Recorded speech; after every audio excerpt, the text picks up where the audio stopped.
प्रणाम सभी भक्तों को।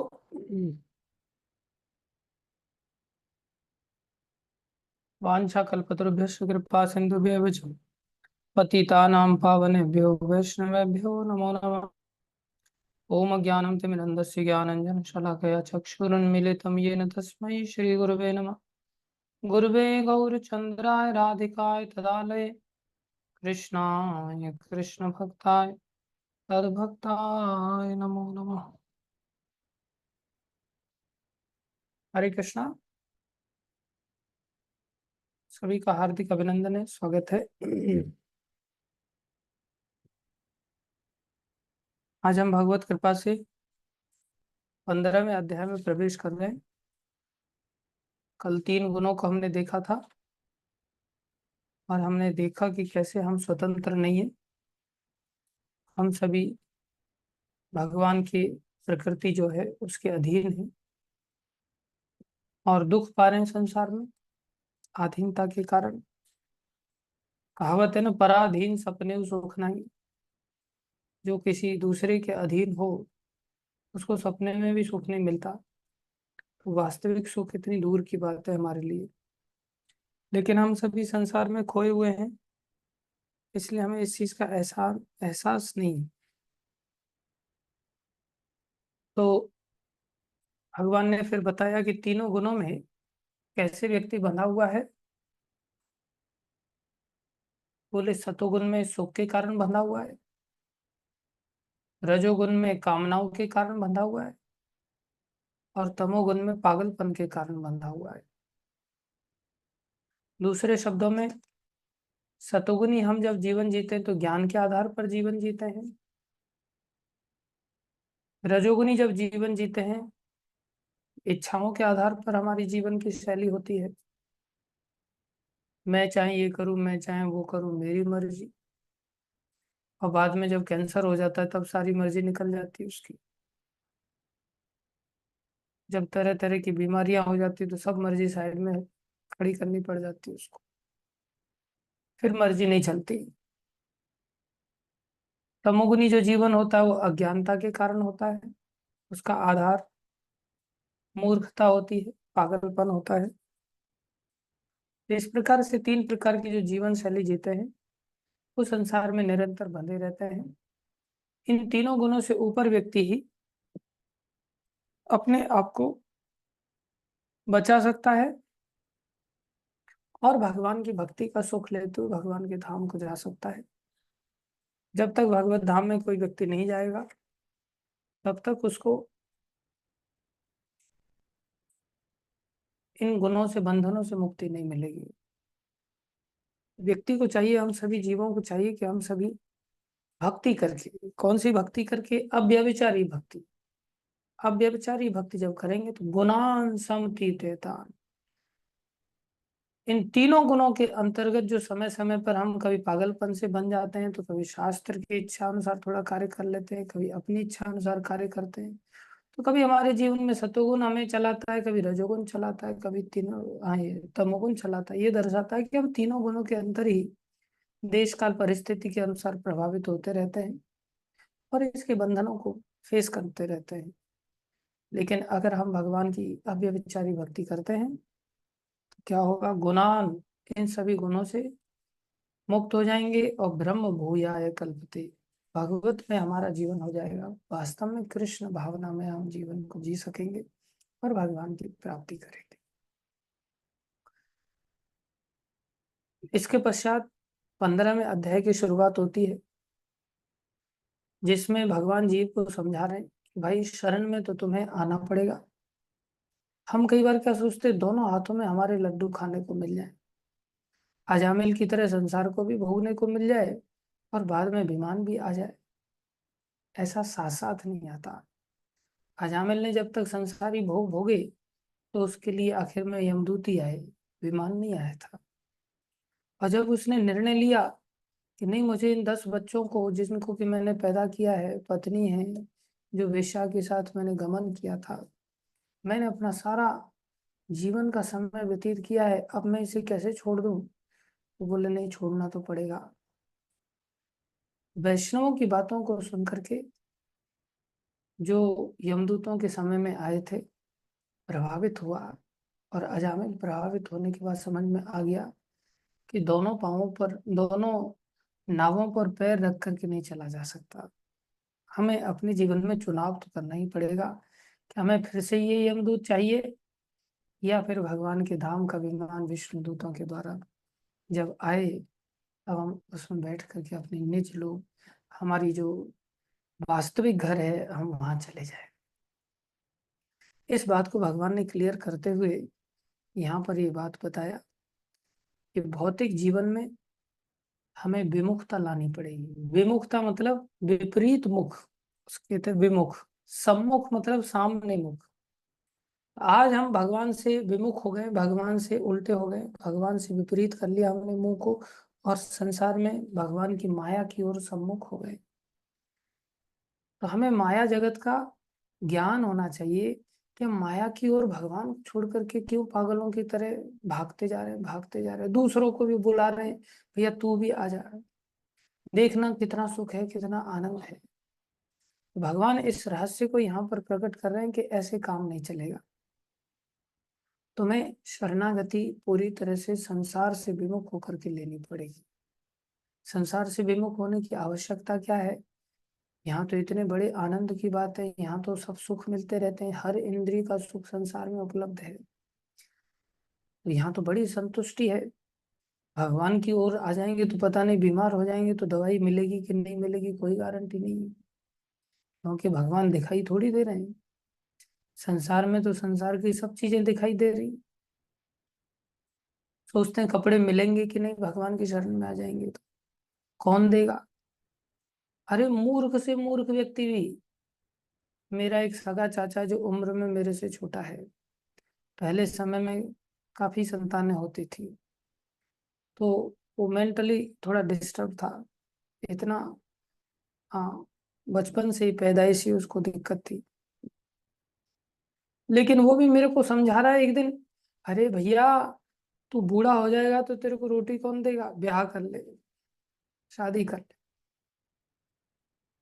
तो मैं बोला कि कोई नहीं, भगवान देगा। भगवान भगवान कुछ नहीं होता, शादी कर ले, बुढ़ापे में पत्नी तेरे को रोटी देगी, बच्चे तेरे को रोटी देंगे। एक दिन क्या हुआ, आश्रम में वो रहता था, थोड़ा तू मैं हो गया, 2-4 दिन के लिए, 1 आध महीने के लिए आया था। किसी भक्त ने उसको डांट दिया, ऊपर छत पे जाकर के बैठ गया। मैंने कहा क्या भैया रोटी कौन देगा, तुम यहाँ बैठा हुआ है? कहता बंसी वाला देगा रोटी। अब जब तू मैं हो गई तब कह रहा बंसी वाला रोटी देगा, और जब तक तू मैं नहीं हुई तब तक कह रहा था कि नहीं बहू रोटी देगी, इसलिए तू भी ब्याह कर ले। मैंने तो कर लिया, तू भी ब्याह कर ले। तो संसार में जब जूते खाता है आदमी, तब उसे थोड़ी बहुत भले अकल आ जाए, वो भी थोड़ी देर के लिए आती है। वास्तविक अकल तो सत्संग से आती है। जब हम इन बातों को सीखते हैं, सुनते हैं, जूते में भगवान ने संसार में कमी नहीं रखी माया के द्वारा जूते लगाने के लिए। कदम कदम पर इस संसार में जूते पड़ते रहते हैं, लेकिन फिर भी 100-100 जूते खाए तमाशा घुस के देखेंगे, और जब तक सिर सलामत है तमाशा घुस के देखेंगे। व्यक्ति सिर सलामत है तब तक बोले यहीं पर पड़े रहेंगे, और जब सिर ही खत्म हो जाएगा फिर नरक में चले जाएंगे। बोले अब तब हम क्या करें, तब हमारा बस ही नहीं है। तो संसार में आदमी जूते ही खाता रहता है, लेकिन कभी निकल नहीं पाता। केवल भगवत भक्तों के सानिध्य के माध्यम से जब उसे कोई इन सब तथ्यों को बताता है, अब ये तथ्य कोई गुमराह करने वाली बात नहीं है, ये बिल्कुल सच बात है। जो सच्चाई यहाँ पर भगवान इस अध्याय में बता रहे हैं, क्या बता रहे हैं? भौतिक जगत की वास्तविकता बता रहे हैं। भैया ये भौतिक जगत कैसा है, सीख लो इसको, देख लो इसको।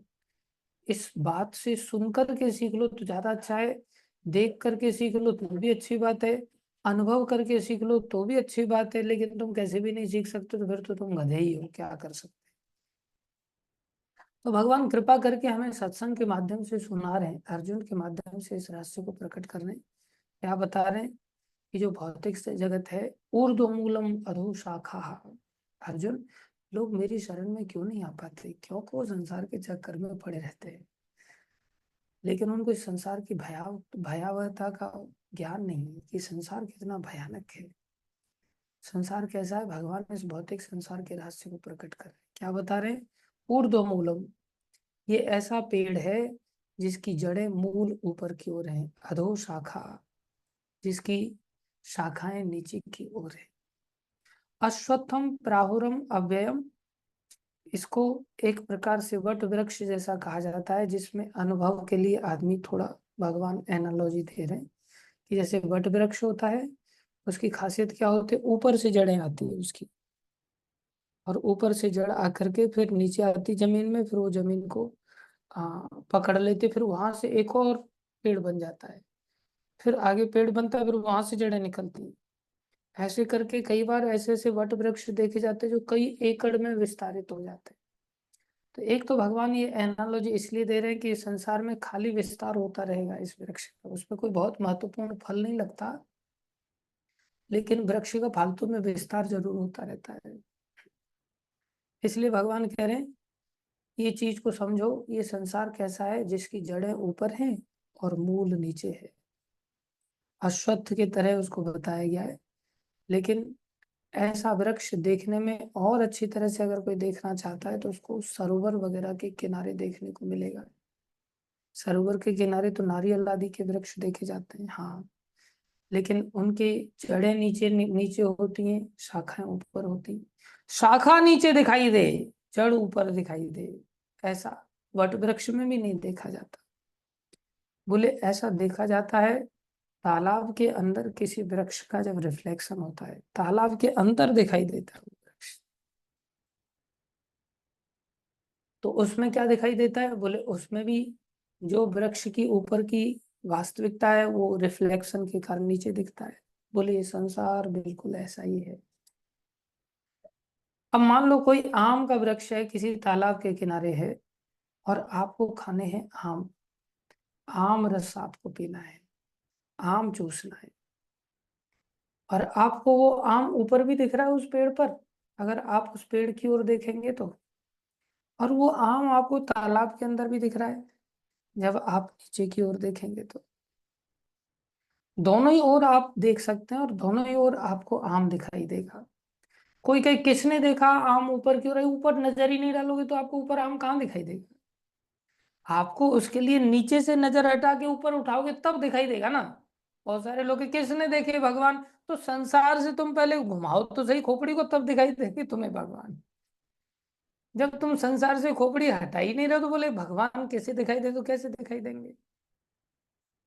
तो ऐसे ही अभी हमें आम ऐसा लग रहा है, कोई भी विषय वस्तु भगवान कैसे देंगे, संसार देता है, भगवान भी देते, तुम भगवान की ओर मुंह को घुमाओगे तो दिखाई देगा कि कैसे प्रभुपाद जी को भगवान ने सारी संपत्ति दिया, कैसे भगवान ने अम्बरीश महाराज को ऐसी संपत्ति दिया जो देवताओं के पास भी नहीं थी, जो खर्च करने पर भी खर्च नहीं होती थी। कैन यू इमेजिन, ऐसी संपत्ति संसार में कहीं सोच भी नहीं सकते हो।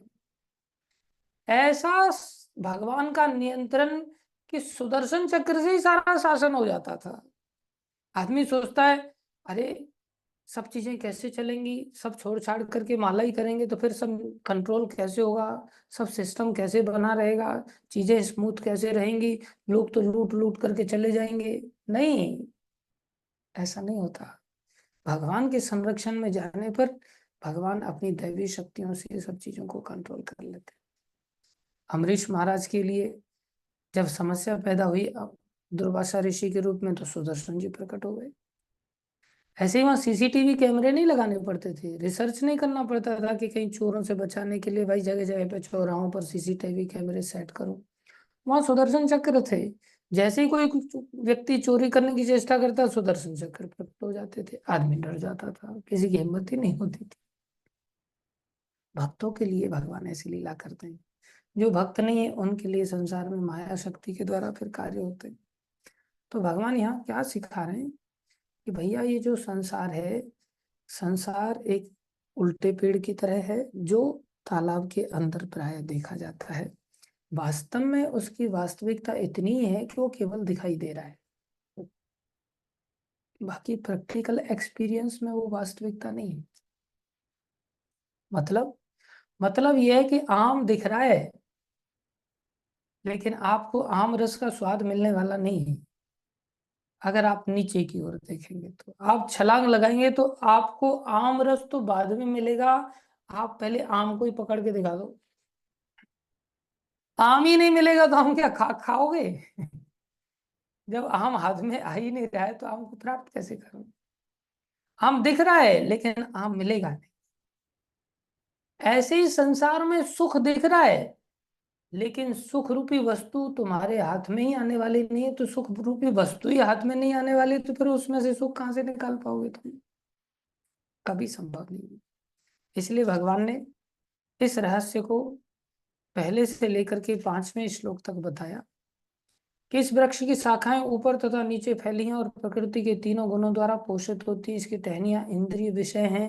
ये सब इंद्रिय विषय मतलब जैसे आंख का विषय रूप है, नाक का विषय गंध है, कान का विषय शब्द है, जीव का विषय स्वाद है। ये सब संसार में दिखाई दे रहा है लेकिन भैया इनसे आपको सुख नहीं मिलने वाला है।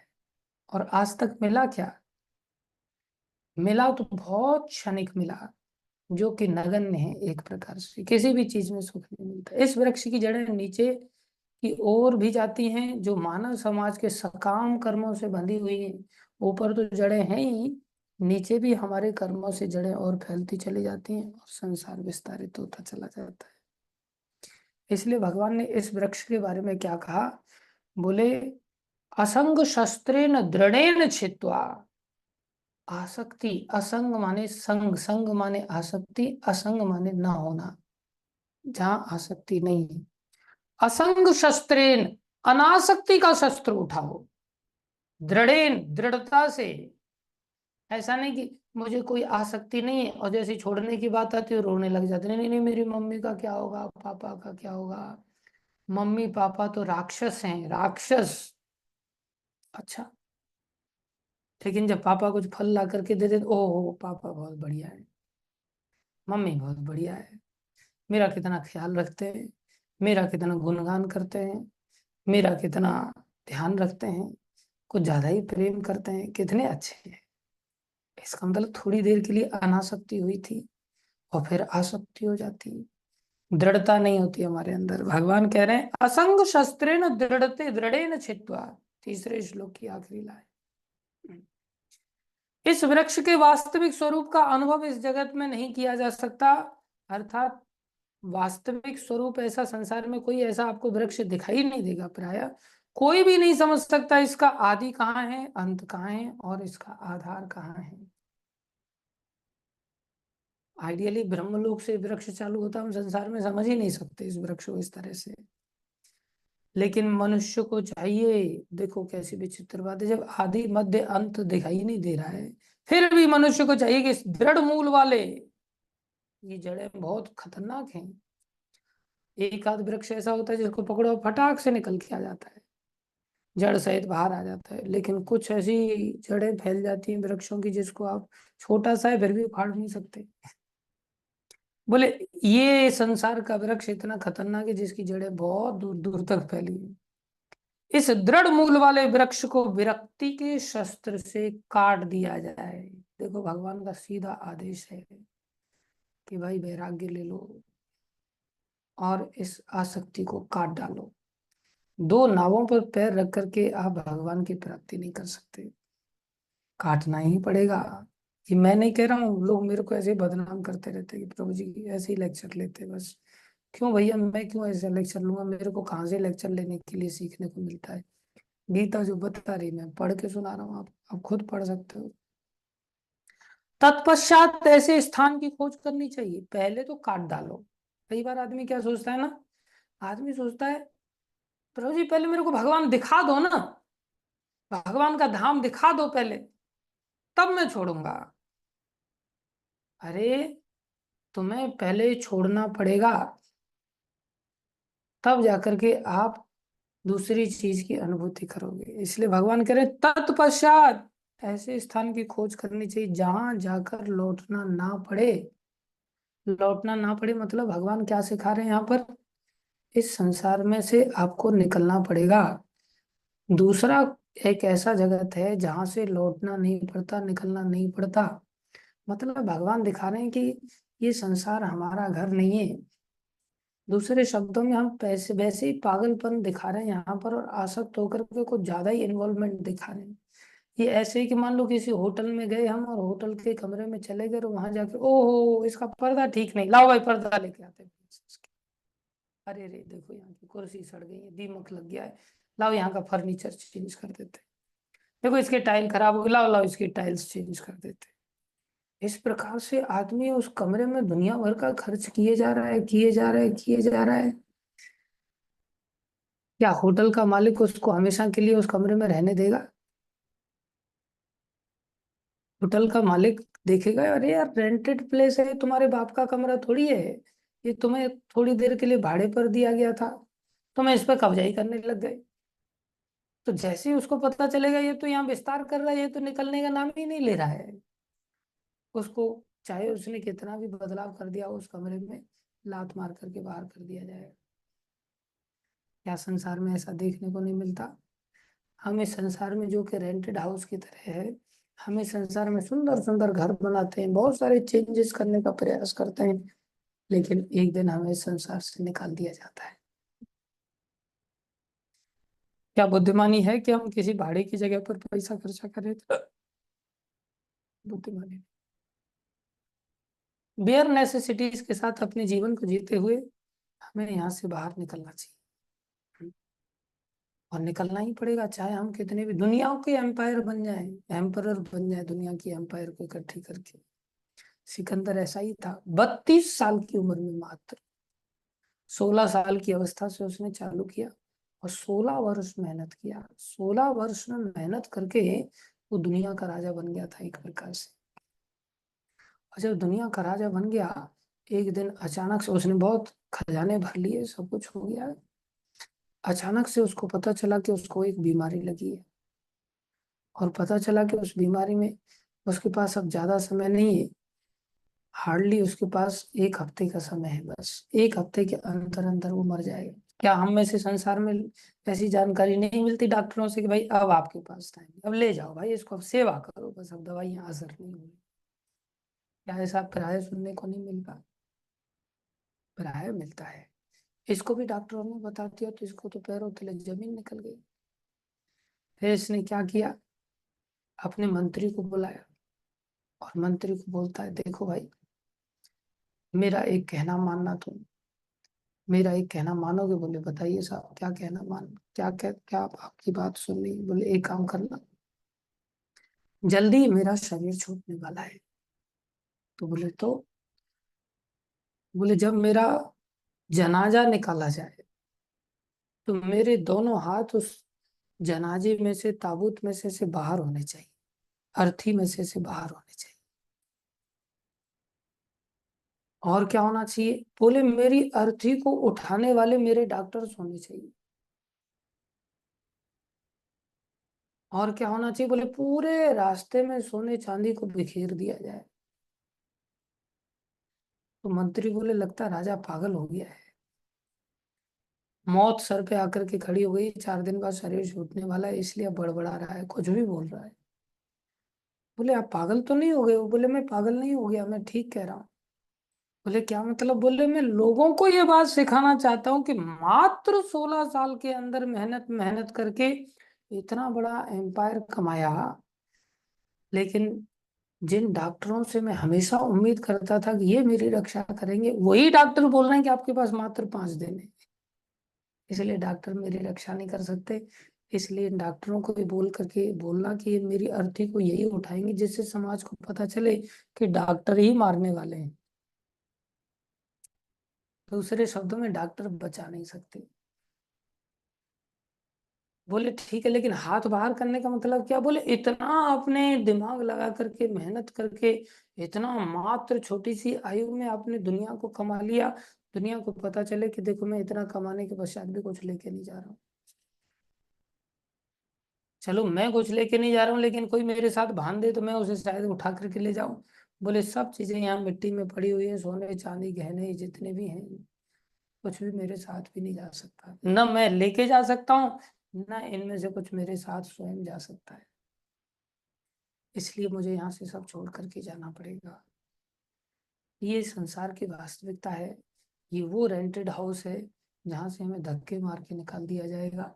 चाहे हम अपने आप में बहुत सुंदर हैं, चाहे हम अपने आप में बहुत धनवान हैं, चाहे सेना हमारी है, डॉक्टर हमारे हैं, सब कुछ कर लो, दुनिया मुट्ठी में, दुनिया मुट्ठी में हमारी, वो भी मुट्ठी हमारी खोल दी जाएगी। हम मुट्ठी, खाली मुट्ठी भी बंद करके नहीं जा सकते। आता है आदमी मुट्ठी बंद करके, लेकिन जाता है तो खाली मुट्ठी जाता है। इसलिए ये बात को भगवान ने 5वें श्लोक तक यहाँ पर बताया। और भगवान क्या कह रहे हैं? भगवान कह रहे हैं शरण ग्रहण कर ली जाए। ऐसी जगह की खोज करके भैया जहां से धक्के मार के नहीं निकाला जाएगा, बोले ऐसी भी जगह है, खोज करनी चाहिए। अभी भगवान बता नहीं रहे, भगवान बता रहे पहले तुम संसार से निकलो। और फिर भगवान कह रहे हैं जहां उस भगवान की शरण ग्रहण कर ली जाए। और शरण ग्रहण करने का मतलब है ये छोड़ना पड़ेगा, तब शरण मानी जाएगी। हमको क्या लगता है?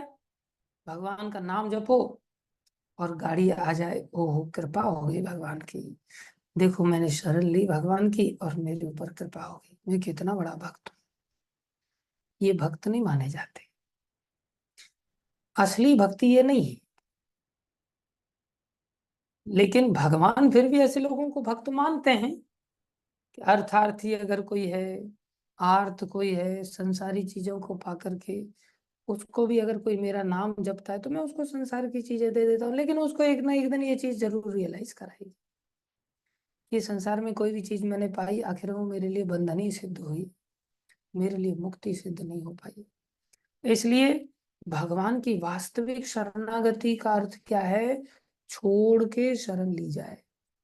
भौतिक संसार की वास्तविकता को, भयावता को समझते हुए इसे छोड़ो। जब इतनी अकल नहीं आ रही तो भगवान को कैसे पकड़ेंगे हम?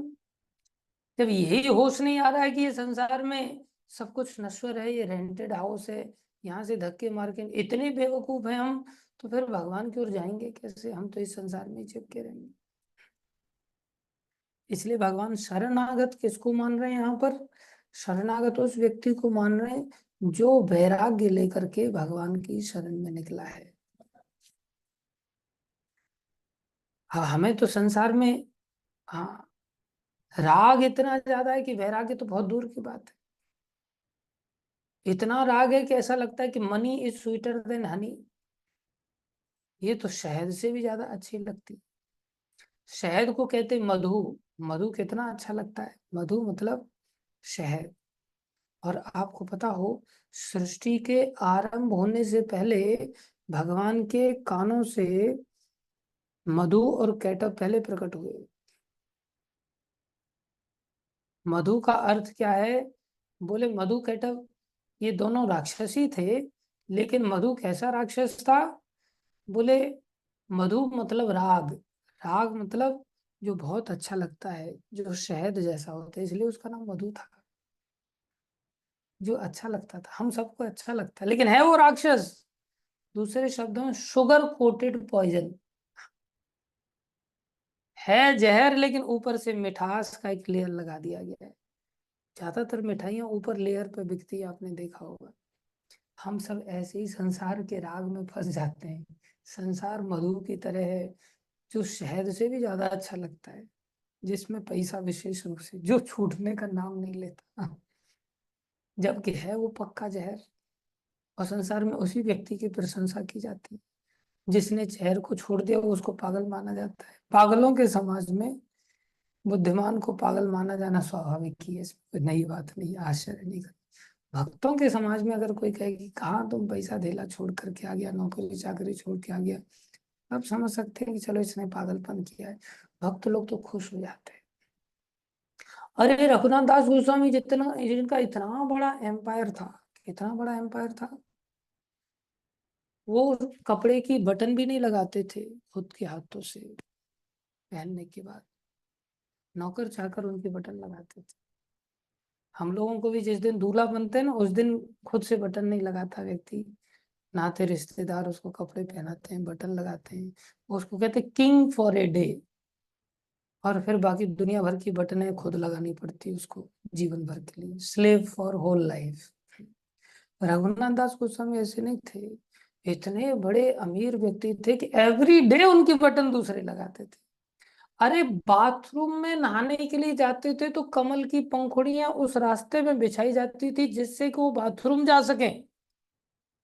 अनुमान लगाओ कि कितने बड़े ऐश्वर्यशाली होंगे। धीरू भाई अंबानी वगैरह ये सब कुछ नहीं थे उनके सामने। इतना बड़ा एम्पायर था। अनंत अंबानी की जैसे शादी ब्याह हो रहे थे ना, ऐसे उनका कितना बड़ा एम्पायर था, हम अनुमान भी नहीं लगा सकते। ऐसे रघुनाथ दास गोस्वामी और संसार को छोड़ करके चले आए, महाप्रभु की शरण में आए। 10-12 दिन तक पैदल भागते रहे जंगलों के रास्ते। 3 दिन बड़ी मुश्किल से उनको कुछ खाने पीने को मिला, थोड़ा बहुत। 12 दिन में 3 दिन। और महाप्रभु से पुरी में जाकर के मिले, महाप्रभु ने गले लगा लिया। रघुनाथ भगवान कृष्ण ने तुम्हारे ऊपर कृपा कर दी। अब बताओ ये कृपा है या एम्पायर मिल जाना कृपा है। और वो रघुनाथ दास गोस्वामी क्या कर रहे हैं, दरवाजे पर भिक्षा मांग करके, सिंह द्वार का जो दरवाजा है जगन्नाथपुरी में, जगन्नाथ मंदिर का, उस दरवाजे पर भीख मांग करके प्रसाद ले रहे हैं भगवान को भोग लगा के, भक्ति करने के लिए, जिससे मेरा एम्पायर में दिमाग न चला जाए, जिससे इस भ्रमित संसार में मैं कहीं भ्रमित होकर के डूबा ना रहूं। आम दिख रहा है लेकिन आम का रस नहीं है यहाँ पर। उससे अच्छा तो भिक्षा का अन्न है, जो थोड़ा बहुत कम से कम इसमें वास्तविकता तो है। और बाद में उन्होंने वो भिक्षा का अन्न भी छोड़ दिया। उन चावलों को खाते थे धो करके, जिन चावलों को गाय भी नहीं खाती थी, जिनमें से बदबू आती थी, उन चावलों को डस्टबिन में से उठा करके धो करके, ऊपर ऊपर का चावल, जो खराब चावल का पोर्शन होता था वो बह जाता था, अंदर थोड़ा सा चावल का पीस बचता था। ऐसे चावलों को इकट्ठा करके और उसी को थोड़ा सा खा करके और निरंतर भजन करते रहते थे। इसे कहते हैं वैराग्य। इसलिए महाप्रभु ने कहा आज तो तुम अमृत का पान कर रहे हो रघुनाथ, अकेले अकेले खा रहे हो, मेरे को भी चखाओ थोड़ा सा। महाप्रभु ने छीन के खाया। ये कृपा है। ये कृपा नहीं कि संसार में हमारा एम्पायर बढ़ जाए। हम सब संसार में सब यही चाहते हैं, समस्या ये है। इसलिए आप देखेंगे ये सच बातें, ये कड़वी बातें केवल भक्त लोग ही कह पाते हैं, प्राय इस्कॉन के लोग कह पाते हैं, परंपरा के लोग कह पाते हैं। इसलिए ऐसी कथाओं में जुड़ने वाले बहुत कम होते हैं, क्योंकि यहाँ तो त्याग का रास्ता सिखाया जाता है ना। लोग कहते हैं ये तो ब्रेन वॉश कर देते, वास्तव में ही वॉश करते हैं। गंदा ब्रेन रखने वाले लोगों की ब्रेन वॉश हो जाती है, धुल जाती है। लेकिन संसार में जो बाकी बहुत सारे लोग हैं, वो आपकी संसारी चीजें देते हैं, आशीर्वाद है, ठीक है, आपकी बेटी हो जाए, बेटा हो जाए, बहू आ जाए, मकान बन जाए, दुकान बन जाए, गाड़ी मिल जाए, घोड़ा मिल जाए। और लोग इस प्रकार से बार बार इधर जाते हैं, एस्ट्रोलॉजर्स के पास जाते हैं, कौन सी कुंडली देखो जरा, मेरे को ये चीज मिल नहीं रही अभी तक, कब मिलने वाली है, तब तक मैं धैर्य धारण कर लेता हूँ।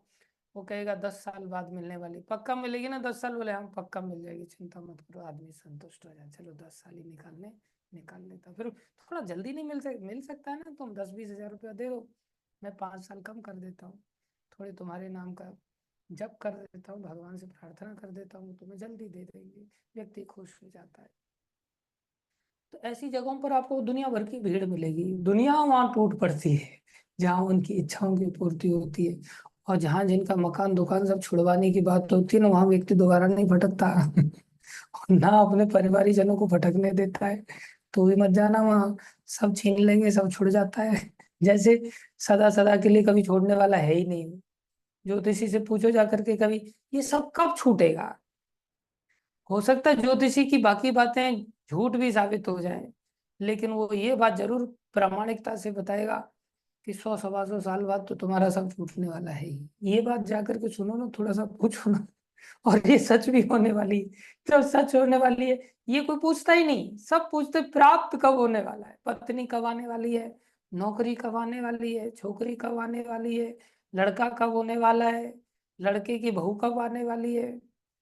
ये कोई नहीं पूछता मैं मरने वाला कब हूँ, मुझे संसार से निकलने और धक्के मार के कब निकाल दिया जाएगा, मुझसे ये सब चीजें कब छिन जाएंगी, ऐसा कोई नहीं पूछता है। अन्यथा ज्योतिषी इन बातों को बता देगा पक्की तरह से, फिर आदमी का अपने आप ही मन हट जाएगा, यार सब जाने वाला है, क्या टेंशन लेना। इसलिए हमें ध्यान रखना चाहिए कि व्यक्ति किसी भी स्थिति में इस भौतिक जगत में उसको चाहिए कि उसको भगवान की शरण लेनी चाहिए, और भगवान की शरण लेना ही वास्तविक कृपा है, जिसे अनादि काल से प्रत्येक वस्तु का सूत्रपात तथा विस्तार होता आया है। किससे विस्तार होता आया है? भगवान श्री कृष्ण से। सबके स्रोत भगवान है। अरे जब सबके स्रोत भगवान है, जब भगवान ही मिल जाएंगे हमको, तो फिर बाकी चीजों के पीछे क्यों भागना? वास्तविक पेड़ को पकड़ो ना, तो वास्तविक आम भी प्राप्त हो जाएगा। जब पेड़ ही वास्तविक नहीं है, तो फिर उसका आम वास्तविक कहाँ से होगा? और फिर उसका आम का रस वास्तविक कहाँ से होगा? वो सब कुछ सपने का होगा, फिर वास्तविकता कुछ नहीं होगा। इस बात को भगवान ने यहाँ पर 5वें श्लोक से समझाया और कहा, कह रहे हैं, निर्माण मोहा, नी मतलब रहित, कौन सी? मान, मान मतलब झूठा मान सम्मान।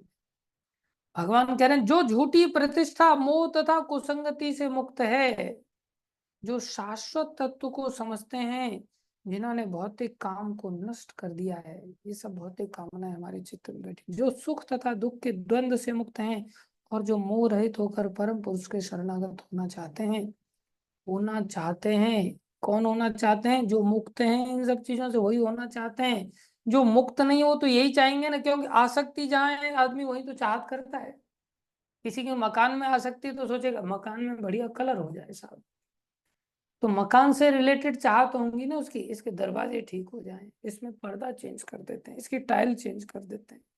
कब तक कैसे रहेंगे? ये नहीं सोचता कब तक इस संसार में रहेंगे, भगवत धाम को जाने की तैयारी करते। आसक्ति नहीं है ना भगवान से उसकी, संसार में आसक्ति है तो संसार की चाहत ही उसके दिमाग में घूमती रहती है, इसलिए चाहता ही नहीं।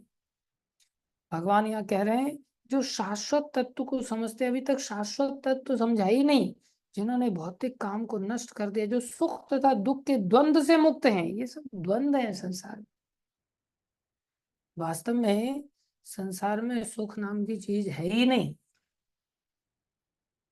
ऐसे कैसे कह सकते हैं? अरे सुख कोई किसी चीज में वास्तव में नहीं है। ऐसे कैसे कह सकते? देखो एसी चल रहा है बढ़िया, एसी में कितना बढ़िया सुख मिल रहा है, गर्मी ठंडी, गर्मी से ठंडी हवा मिल रही है, राहत मिल रही है यहाँ पर। अरे जो -डिग्री में, 20 डिग्री सेल्सियस में कनाडा वगैरह वहां पर लोग जीवन जीते हैं, वहां पर उनको एसी गिफ्ट करो आप, इतनी खुशी के साथ वो एसी को लेंगे क्या? या दुख के साथ ग्रहण करें? उनके लिए वो चीज वहां दुख है। किसी का पेट भरा हुआ और उल्टी आ रही है उसको, और उसको जबरदस्ती बोलो नहीं तेरे को 2 लीटर पानी पीना ही पड़ेगा, पी तू पानी पी। उसके लिए पानी सुख है या दुख है? और एक बेचारा रेगिस्तान में प्यासा मर रहा है, और उसका पानी देने का नाम नहीं ले रहे हो। तो संसार में पानी की कीमत किसको पता चल रही है? पानी सुख किसको दे रहा है? जो प्यासा है। भोजन सुख किसको दे रहा है? जो भूखा है। एसी किसको सुख दे रहा है? जो गर्मी में मर रहा है। हीटर किसको दुख दे रहा है, किसको सुख दे रहा है? जो सर्दी में मर रहा है। इस प्रकार से आप देखेंगे तो किसी के जीवन में किसी वस्तु के अभाव में अगर दुख है, तो उसे वो वस्तु सुख की अनुभूति करा रही है, वो वस्तु में सुख नहीं है। अगर वस्तु में सुख होता, तो जैसे प्यासे को सुख मिल रहा है, ऐसे ही बिना प्यासे को भी सुख मिलना चाहिए था, अगर वस्तु में ही सुख है तो। उस व्यक्ति के लिए वही पानी दुख बन रहा है, बोले पानी को दूर ले जाओ, मेरे से नहीं पिया जाए। वस्तु एक ही है, एक के लिए सुख है, एक के लिए दुख है। इसका मतलब संसार में कोई भी वस्तु वास्तव में सुखदायी नहीं। ये तो दुख से रिलेटेड सुख है। दुख हटा दो, सुख की अनुभूति खत्म। इसलिए संसार में सुख नाम की चीज है ही नहीं। ये क्या है? बोले सुख दुख केवल ड्युअलिटी है, केवल द्वंद है और कुछ नहीं है। द्वंद दिमाग में घर कर गए। इसलिए भगवान कह रहे हैं, जो सुख तथा दुख के द्वंद से मुक्त, इतना दिमाग सोचता कहाँ है आदमी? कोई नहीं सोच पाता। जो मोह रहित होकर परम पुरुष के शरणागत होना चाहते हैं, अब इतना रहित होंगे तब शरणागति की इच्छा दिखाई वास्तव में देगी। वे उस शाश्वत राज्य को प्राप्त होते हैं। जब भगवान की शरण लेंगे, तो इस संसार की वास्तविकता को भगवान ने बताया यहाँ तक। अब भगवान बता रहे हैं इसके अतिरिक्त दूसरा राज्य भी है। अर्थात इस नाव में से पैर को उठाओ और उस नाव में पैर रखने की चेष्टा करो। कैसे जाओगे? शरणागति के माध्यम से जाओ। कौन सी जगह जाओगे? न तद्भासयते सूर्यो, भगवान ने घोषणा किया वहां सूरज नहीं है, वहां घोर अंधकार है। अरे नहीं, क्या कहना चाह रहे हैं? वहां सूरज की जरूरत ही नहीं है। अब बताओ, यहाँ संसार में बिना सूरज के कुछ हो सकता है? सूर्य की वजह से भोजन पकता है, सूर्य की वजह से नदियां बहती हैं, सूर्य की वजह से प्रकृति चल रही है, सूर्य की वजह सब कुछ सूर्य का आधार लेकर के चल रहा है सृष्टि में। भगवान कह रहे हैं इस संसार में सूर्य के बिना कुछ नहीं हो सकता, चंद्रमा के बिना कुछ, सूर्य की वजह से चंद्रमा प्रकाशित हो रहा है। सारी सृष्टि सूर्य पर आधारित है। भगवान कह रहे हैं वहां सूर्य की भी जरूरत नहीं। बताओ कितना अपने आप में वो धाम पूर्ण है। अंधेरे में रहता है इसका अर्थ ये नहीं है, वहां पर तो भैया अपने आप में हर जीव सूर्य की तरह चमचमा रहा है। जीव मात्र अपने आप में इतना पूर्ण है कि वहां सूर्य की जरूरत न तद्भासयते सूर्यो। तो क्या करूंगा? चंद्रमा नहीं, न शशांको, वहां पर पानी, चंद्रमा भी नहीं, चंद्रमा की भी जरूरत। तो फिर वहां तो अग्नि की जरूरत पड़ती होगी, लकड़ियों से काम चलता होगा काफी, कोयले वगैरह होंगे। बोले नहीं, न पाव कहा, वहां अग्नि की भी जरूरत नहीं है। पेट कैसे भरेगा, फिर भोजन कैसे पकेगा? बोले सब रेडीमेड माल मिलता है वहां, कल्प वृक्ष है। रेडीमेड माल तो बड़ा घटिया होता, हाँ संसार में घटिया होता, वहां नहीं। वहां केले के पेड़ से आप गुलाब जामुन मांगेंगे तो गुलाब जामुन देगा, आप केले के पेड़ से आम मांगोगे तो आम देगा। यहाँ केले के पेड़ से आम मांगोगे तो बोले आम के पेड़ के पास जा, मेरे पास कहाँ आकर के भटक गया है तुम। लेकिन वहां किसी भी पेड़ से किसी भी पेड़ का फल नहीं लिया जा सकता, बल्कि साथ में बिना फलों के अतिरिक्त दूसरे आइटम भी लिए जा सकते हैं। उसको बोलो पनीर की सब्जी दे दो, तो सीधी पनीर की सब्जी आपके सामने दे देगा वो। आपको जितने टाइप का पनीर चाहिए उतने टाइप का पनीर का सब्जी दे देगा। आप उस पेड़ के नीचे जाकर के बोले मेरे सिर पे जूते मार दो, तो जूते भी पड़ने लग जाए। ये कल्प वृक्ष की महिमा है।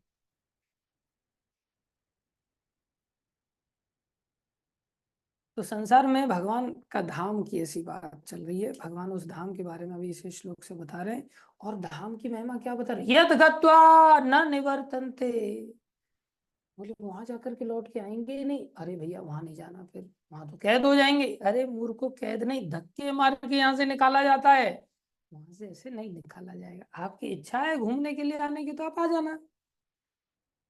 जैसे प्रभुपा जी को भगवान ने भेज दिया हम संसारी जीवों के भले के लिए, लेकिन वहां से धक्के मार के नहीं निकाला जाता, जैसा इस संसार से निकाला जाता है, बेइज्जती करके जला दिया जाता है उसी संतान के द्वारा, जिस संतान के लिए उसने इतना सब कुछ इकट्ठा किया था। तद धाम परमम मम, वो धाम जो परम धाम है वो मेरा धाम है। अर्जुन के मन में प्रश्न आया कि प्रभु, जब व्यक्ति को ऐसा धाम मिल रहा है तो फिर व्यक्ति जाने के लिए वहां क्यों तैयार नहीं होता? क्यों आपकी शरण लेकर के उस धाम को जाने का प्रयास नहीं करता? क्यों संसारी इस नाव में जो डूबने वाली है उसमें बैठा रहता है? क्यों उस जहाज में नहीं सवार होकर के जाता जिसका कि डूबने का कोई चांस ही नहीं है? बोले उस जहाज में व्यक्ति नहीं चढ़ पाता, कारण चढ़ना चाहे तो चढ़ सकता है वो मेरे ही धाम का व्यक्ति, उसका अधिकार है, जन्म सिद्ध अधिकार है। ये नहीं कि हाँ भाई दूसरे के घर में मैं कैसे घुसूं अंदर। अरे तुम्हारा घर है वो, कैसे भगवान घोषणा कर रहे हैं। अर्जुन कह रहे वहां क्यों नहीं जा रहा है? बोले यही तो मेरे को भी आश्चर्य हो रहा है। अर्जुन कह रहे हैं इतना अपॉर्चुनिटी है, असली घर है और बेस्ट घर है, और उसमें सब चीजें जो इस संसार में यहाँ से कम नहीं है, यहाँ से ज्यादा है। तो बोले सब कुछ वहां पर है तो फिर जा क्यों नहीं रहा है? बोले यही मेरे को आश्चर्य है कि आ क्यों नहीं रहा है। बोले क्या मतलब? बोले मैं यही तो पूछ रहा हूँ कि ममेर वंश, ये सारे लोग मेरे ही तो हैं। जब मेरी ही संतान है तो मेरा घर ही इनका भी घर है। बाप का घर ही तो औलाद का घर होता है। औलाद बाप के घर को छोड़ के दूसरे घर में पैसा दे करके रहे तो बेवकूफी उसकी। भगवान कह रहे ममे वंशो जीव लोके, पूरे जीव लोग जितने भी लोग हैं उनमें सारी जगह पे जीव भरे पड़े हैं, और ये सारे जीव भूत सनातन सब सनातन है। लेकिन मनस षष्ठानी इंद्रियानी, ये मन जो कि छठवीं इंद्रिय के रूप में काम करता है, पांच इंद्रियों के साथ प्रकृति स्थानी करसती, यहाँ पर प्रकृति के साथ संघर्ष करना पड़ रहा है उसे, इस संसार में दंड झेलना पड़ रहा है। इस दंड झेलने की आवश्यकता है ही नहीं, उसको चाहिए कि इस मनुष्य शरीर रूपी जंक्शन का लाभ उठाए। ये संघर्ष संसार में हर शरीर में झेलना पड़ेगा, मजबूरी हो जाएगी हमारी झेलने के लिए, हमारे पास चॉइस नहीं रहेंगी। लेकिन मनुष्य शरीर में हमारे पास चॉइस है, इसलिए चर्चा हमारे लिए है। आप सब लोग बैठ के इस चर्चा को सुन रहे हैं। क्या सुअर कुत्ता गधा गाय भैंस शेर आदि कोई इन चर्चा को सुनता है क्या?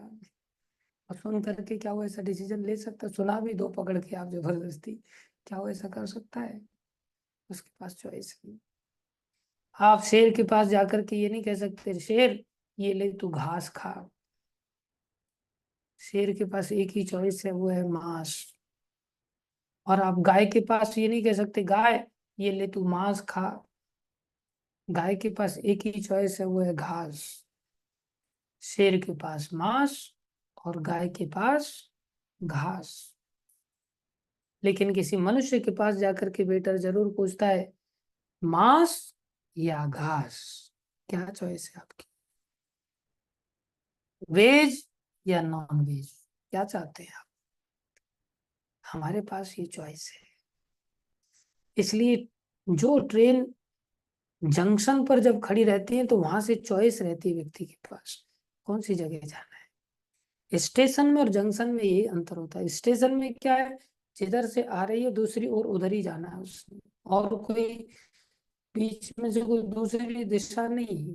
जंक्शन ऐसा है कि वहां हमारे पास चॉइस है, इधर भी जा सकते हैं, इधर भी जा सकते हैं, इधर भी जा सकते हैं, इधर भी जा सकते हैं।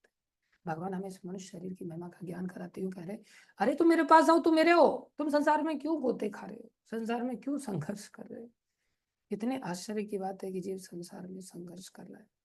इसलिए भगवान यहाँ पर जो जीव 84 लाख योनियों में चला जा रहा है, 8वें श्लोक में भगवान इस रहस्य को बता रहे हैं कि व्यक्ति शरीर को प्राप्त करके भी, मनुष्य शरीर को प्राप्त करके भी देहात्म बुद्धि से अपने आप को देह मानने की जो भूल कर लेता है, आत्मा को देह बना लेता है, उसे देह आत्म बुद्धि कहते हैं। आत्मा को आत्मा न मान करके मेरी शरण में नहीं आता, उसको संसार में दूसरे शरीरों में जाना पड़ता है, उसको संसार में 84 लाख योनियों में भोगना पड़ता है। दूसरे शब्दों में संसार में ही मजबूरी में उसको जाना पड़ेगा। इस संसार में जीव अपनी देहात्म बुद्धि को एक शरीर से दूसरे शरीर में उसी तरह ले जाता है जिस तरह वायु सुगंध को ले जाता है। इस प्रकार वो एक शरीर धारण करता है और फिर इसे त्याग कर दूसरा शरीर धारण करता है, और बार बार धक्के मार के उसको हर जगह से बाहर निकाल दिया जाता है। क्या दशा होगी हमारी। और हम मूर्ख व्यक्ति सोचते हैं कि नहीं बहुत आनंद है यहाँ पर, और फिर वहां शरीर धारण कराने के बाद क्या करना पड़ता है पता है? तरह तरह के शरीर धारण कराए जाते हैं। फिर वहां के अनुसार श्रोत्रम, वहां कौन सा काम करेगा उस टाइप का कान दे दिया जाएगा। आपको देखो हमारे कान अलग टाइप के हैं, गाय के कान अलग टाइप के हैं, गिलहरी के कान अलग टाइप के हैं, छिपकली के कान अलग टाइप के हैं, सबके अलग तरह के कान। श्रोत्रम, अलग तरह की चक्षु, आंखें अलग तरह की। मछली की आंखें अलग तरह की हैं जिसमें भी कि पानी में भी उसको दिखाई दे सकता है। ईगल की आंखें अलग तरह की जो कई किलोमीटर तक देख सकती है। वहां के अनुरूप उसको आंखें दी जाएंगी। स्पर्शन, वहां के अनुरूप उसको चमड़ी दी जाएगी। वहां के अनुरूप उसको जीव दी जाएगी कि ये जीव तेरे को ऐसी बढ़िया दी जा रही है जिस जीव से तुम गटर में जाकर के मल खा सकते हो, और तुम्हें उसमें आनंद दिलाएगी ये जीव। वहां की जीवा प्राप्त होगी। घ्राण में वो वहां के अनुसार नाक दी जाएगी। अधिष्ठाय मनश्चायम विषया अनुसेवते, वहां पर उसको वैसा शरीर दे करके उसके मन में जो इच्छाएं थी इस संसार को भोगने की, उसके अनुरूप उसे बेचारे को 84 लाख योनियों में भागना पड़ता है, हर जगह से धक्का मार के निकाला जाएगा। तो भगवान को प्रश्न किया अर्जुन ने एक प्रकार से कि प्रभु ये जीव इतने कष्टों को धक्के खा रहा है चारों तरफ से, फिर भी इसको अकल क्यों नहीं आती? भगवान कह रहे गधा है ना, इसलिए अकल नहीं आती। विमूढ़ा न अनुपश्यंती, देख करके भी नहीं देख रहा है, उसे विमूढ़ा कहते हैं। मूर्ख न तो समझ पाते हैं कि जीव किस प्रकार अपना शरीर त्याग सकता है। उसको शरीर त्याग की बात ही कर दो ना, इतने ऐसा मत बोलो, ऐसा मत बोलो, शुभ शुभ बोलो। अरे तुम इस बात को कितना भी छुपा लो, ये बात तो होने वाली है। तो बोले समझ ही नहीं सकता। ना ही वे यह समझ पाते हैं कि प्रकृति के गुणों के अधीन वह किस तरह से शरीर का भोग करता है। प्रकृति के गुणों के अधीन रह के भोग भोगना, भोग भोगना मतलब दो तरह का भोग समझ लो।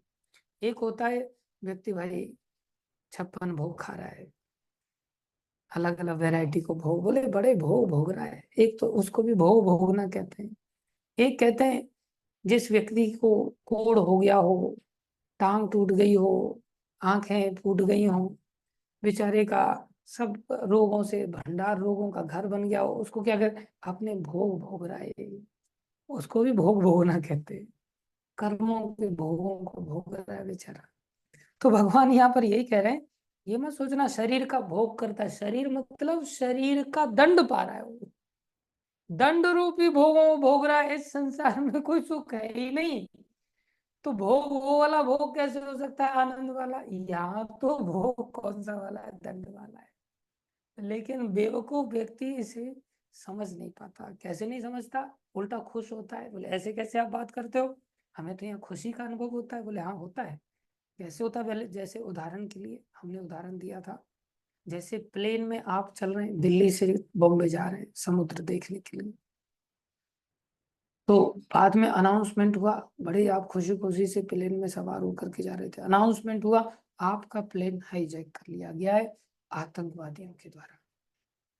और आपने देखा नकाबपोश आतंकवादी हवाई जहाज को, बोले अब ये प्लेन बॉम्बे में लैंड नहीं किया जाएगा, अब इस प्लेन को आतंकवादियों के दबाव में लखनऊ में भेजा जा रहा है, लखनऊ लैंड करेगा। तो एक जो बुद्धिमान व्यक्ति होगा वो आतंकवादियों का नाम सुनते ही कांप जाएगा कि नहीं? अरे जाना था बॉम्बे और लेके जा रही है लखनऊ, वहां से कैसे आएंगे, क्या होगा, कितने दूर चले जाएंगे, हम अपने घर जा रहे थे, समुद्र देखने जा रहे थे। लेकिन मूर्ख व्यक्ति क्या करेगा? दे ताली दे, पड़ोस वाले बैठे हुए व्यक्ति के साथ हाथ में हाथ लेके ताली मारता है और कहता है देखो फोकट में लखनऊ घूमने को मिल रहा है, इतना बढ़िया मजा आएगा। बोले अब लखनऊ घूम करके आएंगे, इतनी देर में लखनऊ में, बोले अब आपका प्लेन यहाँ लैंड नहीं होगा, अब आपके प्लेन को श्रीलंका भेजा जाएगा। तो दे ताली, विदेश जाकर के आ रहे हैं। तो ऐसे कोई व्यक्ति अगर ताली देने लग जाए तो खुशी अनुभव तो कर रहा है, लेकिन क्या ये खुशी वास्तव में घूमने की खुशी है या बेवकूफी की खुशी है? इसे मूर्खता की खुशी कहते हैं, इसे घूमने की खुशी।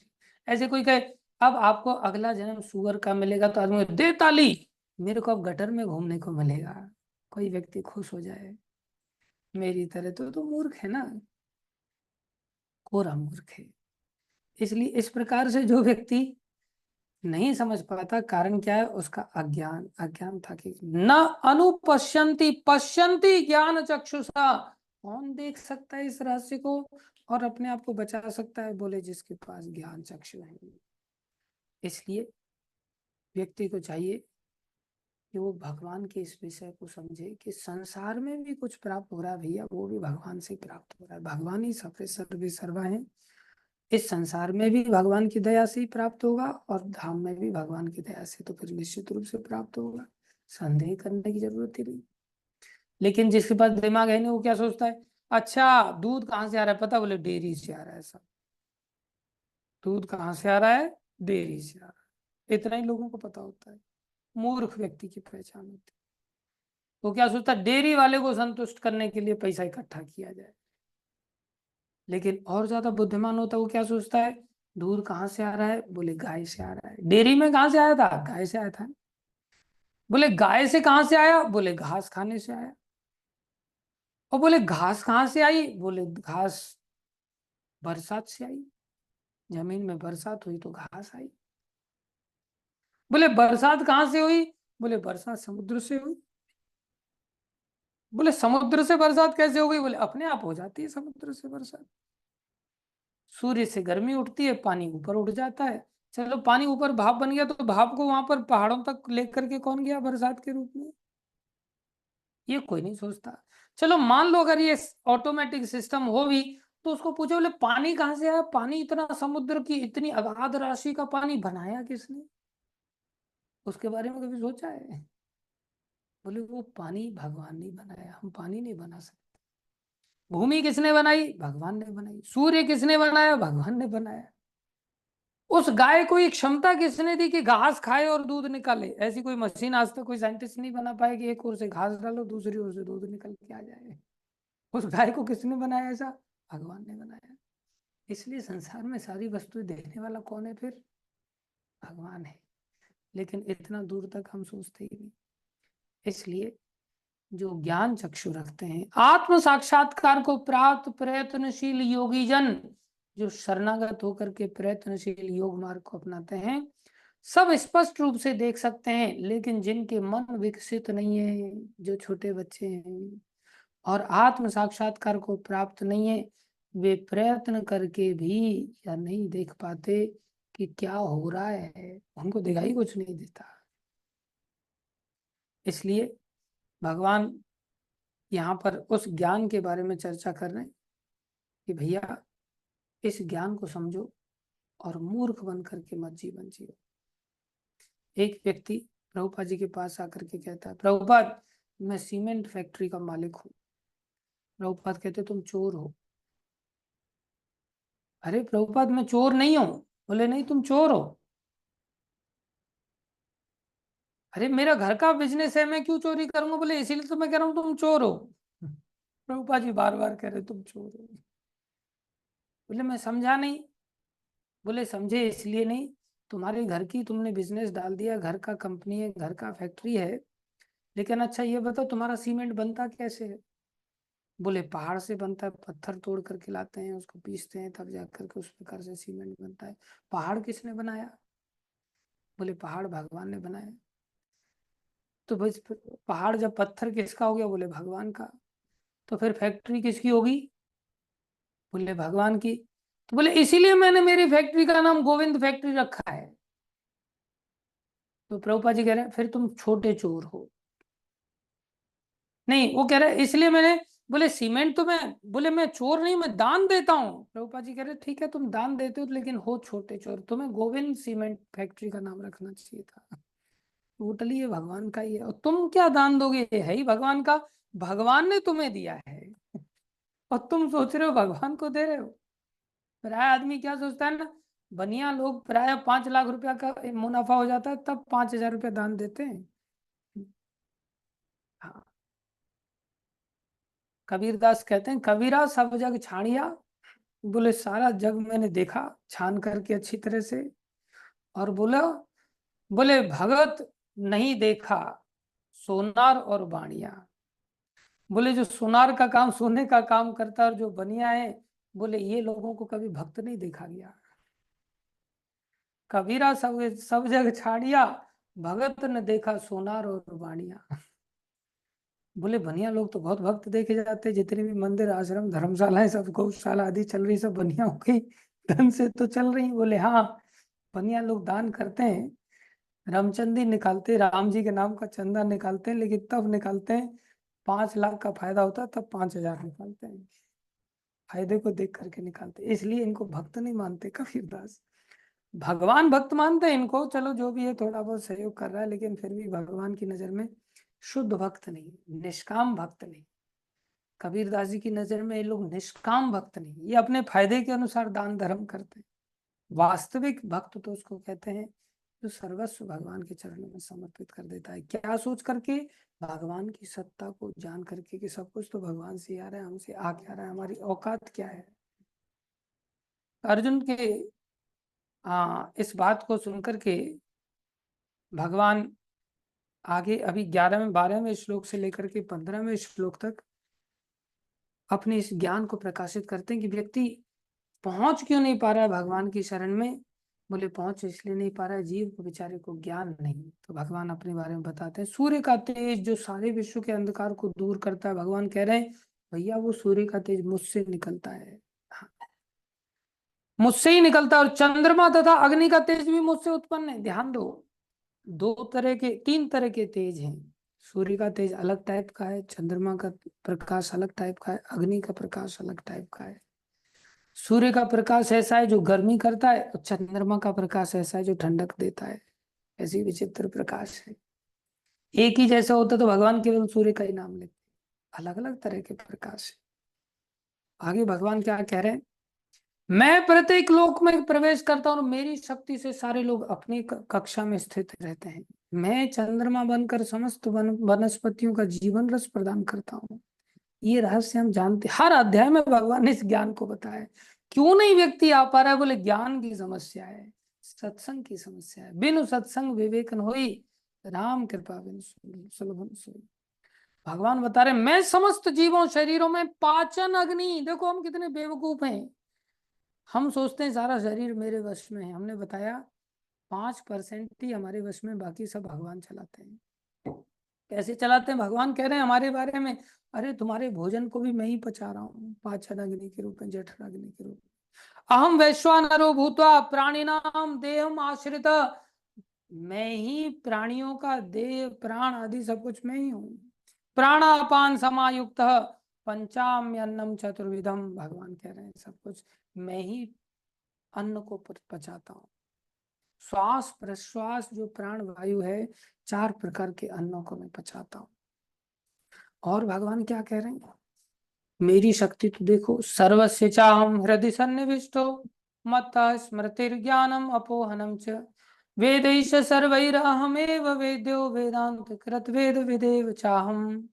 मैं प्रत्येक जीव के हृदय में आसीन हूँ और मुझ में ही से स्मृति ज्ञान तथा विस्मृति होती। मैं ही भुलाता हूँ, मैं ही याद दिलाता हूँ। आज जो भगवान की ओर जाएगा तो भगवान याद दिलाएंगे, भगवान से दूर जाएगा तो मर कुएं में क्या कर सकते हैं, तेरे को जाना ही, मेरे को भूलना ही चाहता है तो भगवान भुलाते हैं, फिर क्या करेंगे भगवान। मैं ही वेदों के द्वारा जानने योग्य निसंदेह, मैं वेदांत का संकलन करता तथा समस्त वेदों का जानने वाला हूँ। भगवान यहाँ पर अपने बारे में बता रहे हैं। उसके पश्चात भगवान 16वें श्लोक से लेकर के 18वें श्लोक तक समस्त वेदों का सार बता रहे कि तुम वेदों का सार क्या है अर्जुन, इस बात को समझ लो। शास्त्र भी क्या सिखाना चाह रहे हैं, भगवान क्या सिखा रहे हैं? बोले वेदों के सार रूप में श्लोक संख्या में 16 से लेकर 18 तक बोले जीव 2 प्रकार के होते हैं। द्वौ एमौ पुरुषो लोके, इस संसार में 2 प्रकार के जीव पाए जाते हैं। एक होते हैं च्युत, एक होते हैं अच्युत। भौतिक जगत में प्रत्येक जीव च्युत होता है, जो गिरता रहता है, क्षर जिसको कहते हैं। और आध्यात्मिक जगत में प्रत्येक जीव अच्युत होता है, जो कभी गिरता ही नहीं, अपनी जगह पर शाश्वत बना रहता है। दूसरे शब्दों में, यहां से व्यक्ति को हर स्थिति से धक्के मार के निकाला जाएगा। तो जीव की स्थिति बता रहे हैं। और क्या कह रहे हैं? बोले इन जीव के अतिरिक्त भगवान होते हैं। ये वेदों के सार रूप में बता रहे हैं, यहाँ पर ध्यान दो क्या कह रहे हैं। बोले इन दोनों के अतिरिक्त एक परम पुरुष परमात्मा है, जो साक्षात अविनाशी भगवान है, और जो तीनों लोकों में प्रवेश करके जो 2 प्रकार के जीव थे, च्युत और अच्युत, इस संसार के जीव और भगवान के धाम के जीव, दोनों का पालन कर रहा है। भगवान ही पालन करते हैं।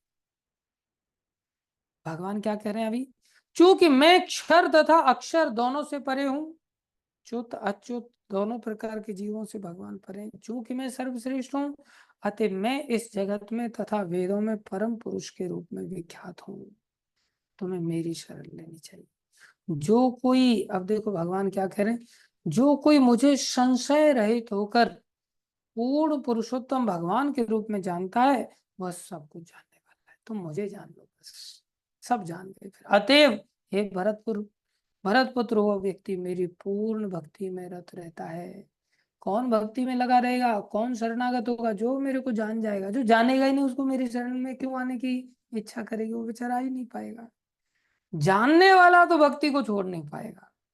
समझ लो आज हमसे भक्ति नहीं हो रही, मतलब हम बेवकूफ हैं, गधे हैं, और अपने आप को बहुत स्मार्ट समझते हैं, अज्ञानी है, मूड है, दे ताली वाला हिसाब किताब कर रहे हैं। प्लेन हाईजैक हो रहा है और ताली बजा रहे हैं, यहाँ भी घूमने को मिल रहा है, वहां भी घूमने को मिल रहा है, हालत खराब है। लेकिन संसार में व्यक्ति आनंद अनुभव कर रहा है, दूसरे लोगों को भी वीडियो कॉल करके दिखाता है, देखो मेरा यहाँ फ्लैट कैसा है, मेरे यहाँ गाड़ी कैसी है, और पानी पीने को मिल नहीं रहा है, हालत खराब है। लेकिन फिर भी व्यक्ति वीडियो कॉल के दिखा रहा है, मैं बहुत प्रसन्न हूँ यहाँ पर, दे ताली। अरे हाईजैक हो गया, तुम मुल्लाओं के बीच में रह रहे हो, तुम अपने लाइक माइंडेड लोगों के बीच में रह नहीं पा रहे हो, वहां से वीडियो कॉल, मैं जिंदा हूँ, वो कह रहा है मैं जिंदा हूँ, अरे आराम से रहो, यहाँ क्या भूखे मर रहे हैं लोग। लेकिन वहां देश को छोड़ के विदेश में जाकर के मुल्लाओं के बीच में, और वहाँ गाड़ी बंगला आदि दिखा करके प्रदर्शित कर रहा है, मैं कितना खुश हूँ यहाँ, जहाँ ऊंट को बेचारे को जिंदा मार के लोग खा जाते हैं, और दे ताली वाला हिसाब किताब हो रहा है। बेवकूफ व्यक्ति भक्ति से वंचित हो जाता है। और प्रतिष्ठा, वो वाली बात है कि मतलब आ, घर में नहीं है दाने, बने नहीं चले बुझाने, दूसरे लोगों को दिखाने का बस मात्र वो रह गया है, बाकी है कुछ नहीं मामला, खोखला मामला है सब कुछ। वैसे ऐसी स्थिति है, बोले मेरे पास कब पैसा आएगा, कब पैसा आएगा, और फिर मैं चाहता हूँ सब जगह मैं बहुत सेवा करूँ, खुद का पेट पल नहीं रहा है, पेट पालते पालते ही साल बीत गए। उसको कहते हैं घर में नहीं दाने, बने नहीं चली भुजाने, और दिखा रहे हैं कि साहब हम कितने एम्पायर के मालिक हैं। सब रेंटेड हाउस में रह रहे हैं, कभी भी धक्के मार के निकाला जा सकता है। सब गिड़गिड़ा करके मेरे को ग्रीन कार्ड दे दो, मेरे को व्हाइट कार्ड दे दो, मेरे को येलो कार्ड दे दो।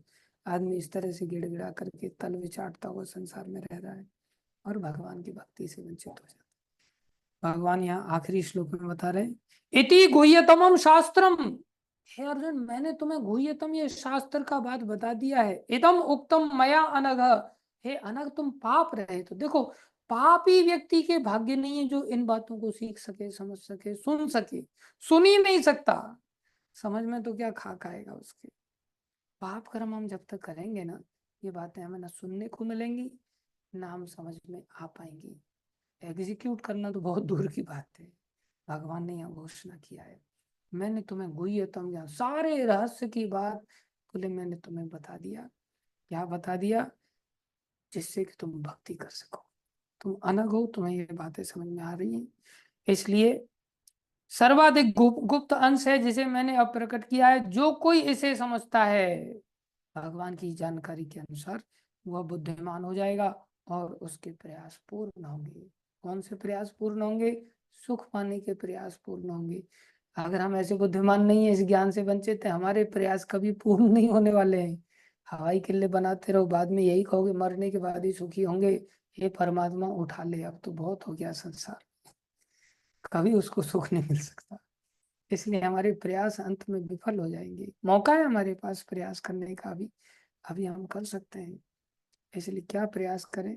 भगवान की शरणागति का प्रयास करें, हम संसार के चक्कर में ना फंसे, संसार की नाव में ना बैठे, इस संसार की नाव को छोड़ दें। तो भगवान ने पहले श्लोक से 5वें श्लोक तक संसार की बात बताया, उसके पश्चात 6वें श्लोक से लेकर के 11वें श्लोक तक व्यक्ति के बारे में बताया कि व्यक्ति भौतिक जगत में सुखी नहीं रह सकता, उसको निरंतर संसार में जन्म मृत्यु के चक्कर में भटकना पड़ेगा, और उसका प्लेन हाईजैक हो चुका है। कई बार भगवान ने कहा है, माया अपहर्त ज्ञानम, अपहर्त मतलब अपहरण हो गया जिसका, हम सभी अपहृत हो चुके हैं, हमारे पास ये शरीर जंक्शन की तरह है। इसलिए भगवान 8वें श्लोक में इन सब बातों को बताते हुए बता रहे थे कि मनुष्य शरीर एक मौका है। फिर उसके बाद 12वें श्लोक से 15वें श्लोक तक भगवान कहते हैं कि भाई अज्ञान को छोड़ करके ज्ञान का आश्रय ले लो। ज्ञान क्या है? बोले मैं ही सब कुछ हूँ, और हर चीज को भगवान की मानना चालू कर दें। फैक्ट्री है तो उसका नाम गोविंद सीमेंट रख दें, और गोविंद के लिए कार्य करें उस फैक्ट्री से, ऐसा नहीं केवल नाम सीमेंट रख दिया और उसके पश्चात कमाई करके खुद विषय भोगों को भोगने लग जाए। नहीं, हर चीज को भगवान की सेवा में लगाएं।